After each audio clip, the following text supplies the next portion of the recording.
À Bruxelles, il y avait aujourd'hui un Conseil européen des ministres des Finances et ils ont décidé, ces ministres des 9 de la communauté, d'emprunter quelque chose comme 3 milliards de francs selon mes calculs. Cet emprunt sera lancé en tout cas sur le marché international pour financer divers projets, dont des projets d'économie d'énergie. C'est à l'ordre du jour. Oui, parce que pour économiser, il faut investir dans les tirelires et les tirelires du pétrole. C'est cher, comme vous le savez. À la veille des élections législatives, on parlait beaucoup du relèvement du SMIC, du salaire minimum.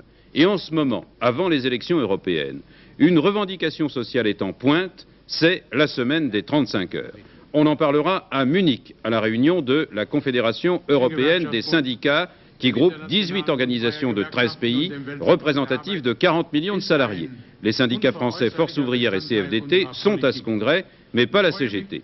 Georges Segui a d'ailleurs dit ce matin à France Inter sa crainte de voir la semaine de 35 heures exploitée par les politiciens comme slogan électoral.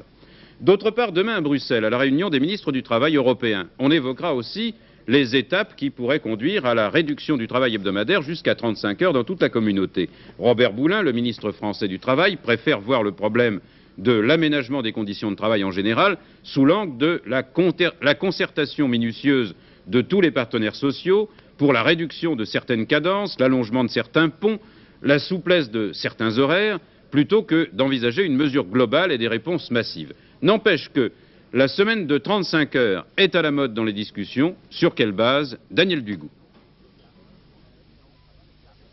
Oui ou non, la réduction de la durée du travail est-elle une solution à l'emploi? C'est la question fondamentale qui est posée dans ce nouveau débat qui n'agite pas seulement la France mais l'Europe et dont l'importance est donnée par le chômage et les perspectives économiques. D'abord le chômage. En France, on compte actuellement plus d'1 300 000 demandeurs d'emploi. Et compte tenu de l'évolution démographique depuis 1945, c'est 250 000 jeunes qui arriveront chaque année sur le marché du travail. Quant aux perspectives économiques, elles apparaissent encore plus incertaines et plus fragiles avec les récentes hausses de pétrole, avec une contrainte majeure, la croissance ne sera plus suffisante pour assurer à elle seule l'emploi. Deux thèses s'opposent. Premièrement, la réduction de la durée du travail est une solution à l'emploi. Le calcul théorique de base est simple. En France, 17 millions de salariés. Si l'on réduit d'1 heure la durée hebdomadaire du travail de chacun d'entre eux, les 17 millions d'heures ainsi dégagées permettront l'embauche de 435 000 personnes. Deuxième thèse, la réduction de la durée du travail est un danger pour l'emploi. Le raisonnement est le suivant. Si le salaire des employés est maintenu malgré la réduction de la durée du travail, le coût supplémentaire supporté par les entreprises sera de plus de 14%. La compétitivité sera alors sérieusement diminuée et les entreprises, du moins certaines, devront fermer leurs portes à brève échéance. En fait, les positions ne sont pas aussi tranchées, tant chez les syndicats, qui ont trouvé là un magnifique thème mobilisateur, qu'au CNPF. La CGT réclame une réduction par palier et d'abord à 38 heures avec maintien des salaires.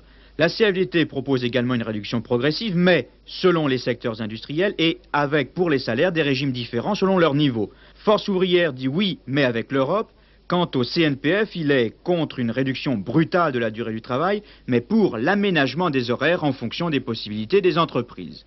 Reste que dans une civilisation des loisirs, la réduction de la durée du travail apparaît comme un progrès inévitable. D'ailleurs, depuis 1969, grâce aux gains de productivité réalisés dans l'industrie, la durée du travail a été réduite. La durée du travail en France, elle se réduit. Elle se réduit tous les ans, depuis 10 ans, d'environ une demi-heure par an.